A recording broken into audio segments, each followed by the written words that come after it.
Hello बच्चों, let's read the question. So question में given है कि block is in limiting equilibrium on a rough horizontal surface. If the net contact force is root 3 times the normal force, the coefficient of friction between force block and surface is what? Okay. तो यहाँ पर क्या given है कि एक rough surface है,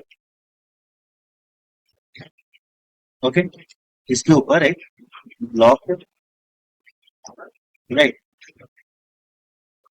so let's say कि block को हम एक फोर्स दे रहे हैं इन दिस साइड, ठीक है।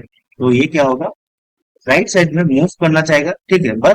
बट क्या होगा, it is in limiting equilibrium, that means at limiting case ये यहाँ पर स्टेबल रहेगा and there will be a static friction acting opposite to the force which are applying, ठीक है। और ऊपर की तरफ एक नॉर्मल फोर्स रहेगा, ठीक है। तो इस केस में क्या बोला गया है कि the net contact force is root 3 times the normal force, okay. So net contact force क्या होगा, ऊपर की तरफ एन, यहाँ पर एफ, ठीक है। So net contact force let's say C, ठीक है। तो C is root over of F square plus N square, ठीक है। क्वेश्चन में गिवन है कि C is root over of 3 N, ठीक है। तो यहाँ पर तुम्हें फाइंड करना होगा what is the coefficient of friction between them, let's say mu, ठीक है। सो इस क्वेश्चन का की कॉन्सेप्ट होगा, की concept that is frictional force,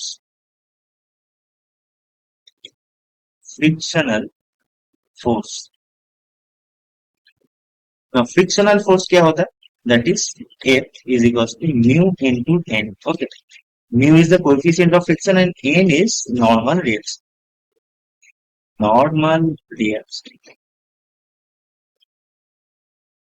okay. ना क्वेश्चन में क्या गिवन है कि root 3 N that is net contact force is equal to F square plus N square, ठीक है।